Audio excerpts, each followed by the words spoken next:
In a post-apocalypse world, a world that has been entirely destroyed by extraterrestrial creatures that are called voids, a strange boy is found in the deepest part of the ruins. This boy, Leonis, turns out not to be your typical little boy. Instead, he is the demon lord, having gone into a covenant with the goddess of rebellion about 1,000 years ago. Linus, the demon lord, had gone into a deep sleep in hopes of reincarnating and ensuring the reincarnation of the goddess of rebellion, according to the prophecy made by the goddess. Upon reincarnation, Linus expects himself to be the highlight of the world, only to see he is only a young boy who has been rescued by a cute Holy Sword Academy member, Celia.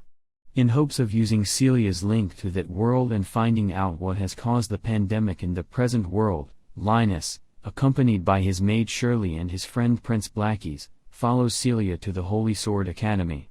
Will Linus succeed in fulfilling the Goddess of Rebellion's prophecy? How does he intend to handle things with Celia? Subscribe to watch Demon Sword Master Excalibur Academy on my channel starting October 1st, by Celia Ray Cristalia, who is popularly called Celia. Regina Mercedes and Celia are in the ruins trying to investigate the hive. One thing that can't be taken away from Celia is her diligence. She is so diligent that she has been called Miss Brave at one point. She stands at death's door, proving brave enough for anyone to wonder where her bravery is from. They arrive at the 7th layer of the ruins, but they see that there are no signs of a void. Regina asks Celia if it is about time they withdraw from that layer, but she insists that she has received a report that they are making a hive deep in the ruins. So, she pleads that they investigate, even if it is a little further. Seeing her strength and diligence, Regina tells her she is diligent. She explains that the mission is very important and it goes deeply into the safety of their capital. Because if they allow any of the hive to go unchecked, it would be like they are letting them invade their capital. They arrive at a strange place in the ruins, and they find out it really looks fit for a king. They realize it is the king's tomb. Holding their camera in their hands, they want to see what is there without having any other thoughts in their heart.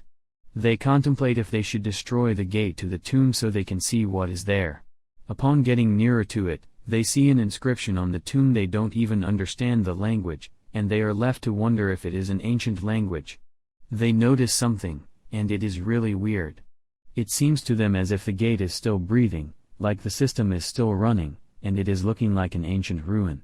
Courageously, Celia says she would like to check the surroundings. Regina doesn't want to follow her, so she asks her when she will be done with the checking, and Celia promises her she will be back very soon. Celia checks the letters once again, and she wonders what could really be behind that strange gate. As she touches the gate mysteriously opens, to their amazement. They see a person inside the gate. He doesn't understand where he is exactly, and while trying to calculate the possibility of what could be happening to him, he assumes the reincarnation has succeeded. In about 1,000 years have passed already. Who is this strange man? Why is he screaming that the noises are disturbing him? It was eventually they found out that they had awoken the demon lord from his slumber. In fact, the mausoleum should have been completely closed off by the sealing of the magic gate. The demon lord hears the girl speaking in human language without considering that they were the ones who saved him. He assumes that they are grave robbers and he decides to show them a sight of him. He commands them to perish and asks what audacity they have to rob the demon lord's grave. Just as the demon lord is about to give them his punishment, he stops. Celia realizes that the person who has come out of that tomb is a little child. She asks him what a little child is doing there, and it is at that point that the demon lord realizes he is just a little child. He looks at his hands and body and wonders what he has done wrong. He wonders if the reincarnation has failed him, and he tries to recall his reincarnation steps. Even if his reincarnation failed, he couldn't imagine that he would return to such a form. He says it is almost like he has gone back to his form that used to be called a Bracelianus, and he really doesn't know what to do. They ask him if he was locked up in a place like that or if he was captured by the voids. He really doesn't know what the voids are. They run closer to him to make him feel better. Seeing a random child locked in the tomb isn't something anyone can get accustomed to, so they really feel the need to make him feel better, unknown to them that he really doesn't need their help. He says he hates the human body, and Celia doesn't care about that. She calls herself his big sister and claims she would be there to protect him. He starts feeling dizzy, and he pushes her to stop. He almost faints due to hunger, and he gets more angry that he is in the human body because he feels the body is too weak. He can't imagine fainting because he is hungry. While he doesn't feel he should appreciate Celia, he acknowledges that he really owes his life to her. On the other hand, Celia makes a call about the newly found child and asks that they look him up in the lost children list. If only she knew he could be her ancestor, sister. LOL. Regardless, she sits beside him and introduces herself to him. She tells him she is from the 7 Assault Gardens Holy Sword Training Academy, and she is 15 years old. The demon lord could understand her language, but he didn't understand what she introduced herself as. Trying to figure out his environment, he realizes she must have mistaken him for a child captured by a demonic beast. She asks for his name, and he introduces himself as Linus. To his shock, she claims the name is cute. Linus wonders how his name could be cute because in his prime days, that name was the same name that drove people into fear and made them scared. Well, times have changed, and he realizes that the younger generations haven't been taught about him, the undead king.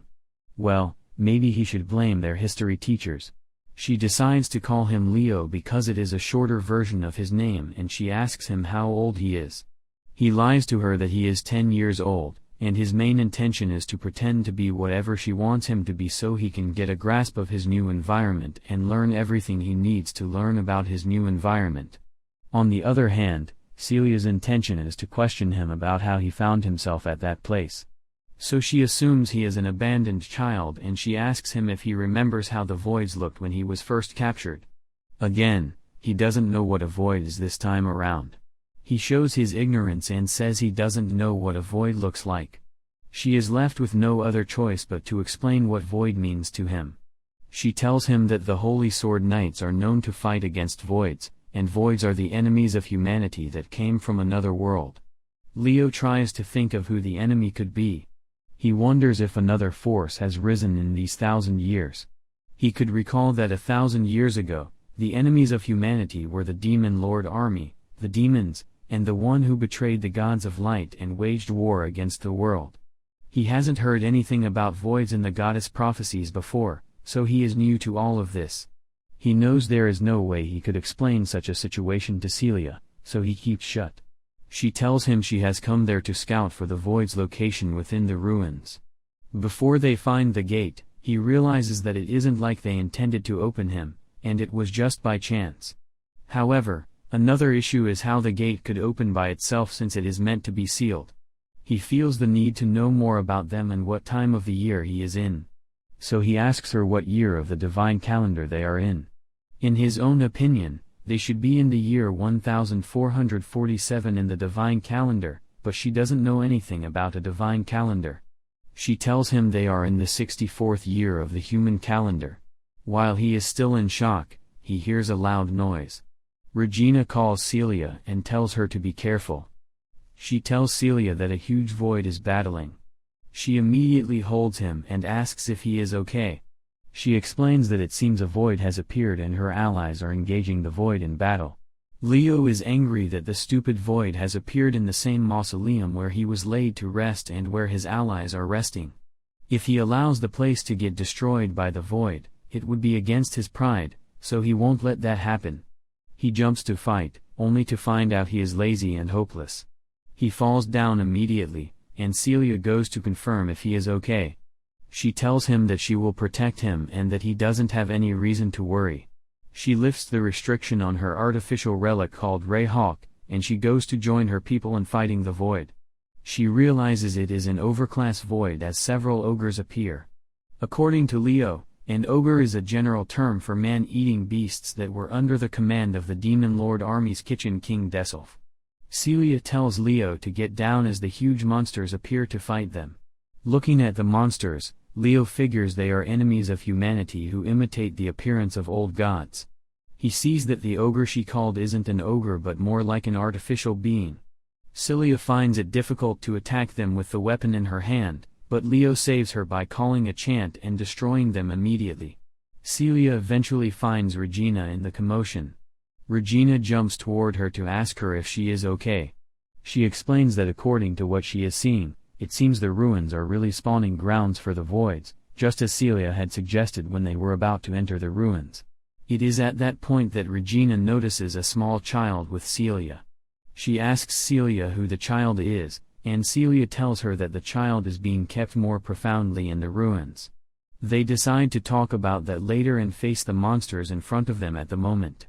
They both realize that there isn't much they can do with the power they have at the moment. Celia brings out a holy sword that gets Leo terrified. He wonders what kind of weapon it is, but he doesn't know it is the lifting restriction on the holy sword, which is called the drag howl. They also bring out another weapon called the counter, a huge type of void annihilating armament called the Dragon Slayer. Celia shoots so the void can get annihilated, but she shoots Leo's grave. Leo screams that his mausoleum has been destroyed. He is also concerned that the firepower of the weapon is something to behold. It is nothing like the one he knew in those days, as it didn't produce any mana flare, so it means it isn't magic. He is still interested in how the firepower that Regina used could be similar to the 4th-ranked magic called Lug Era. Regina asks them to get out of the ruins for their safety. She asks that they leave the void to her as she can defeat them herself. Since Celia is taking care of a child, she takes Regina's advice, and she leaves the ruins. She drags Leo along while Leo keeps thinking about his new reality. He figures that his reincarnation magic obviously gained and he turned back into his form as a human before he became the Demon Lord. Also, the world he had reincarnated to is fighting otherworldly monsters who are called voids, and they have invaded his mausoleum and destroyed it without his permission. Everything he is going through is out of his prediction. He wants to kill those monsters, but he can't do that because he isn't himself and he is very weak. So he really needs Celia so he can get information about his new world. They keep walking so they can get to the surface, but the journey seems long. He asks her if there are shortcuts so they can reach the surface early, but before they reach another void attacks them and snatches Leo from Celia's hand. Celia falls off and calls for Leo. Leo sees several voids around, they all look different. So Celia tells him those ones are the flight-capable type, they are called the Wyvern class. She begs Leo to run, but Leo insists on defeating them. He knows it would show Celia some of his powers, but he doesn't have any other choice. He commands them to disappear while Celia keeps calling him back. Celia begs him to run away, she tells him to escape with Regina and leave her to take care of the monsters.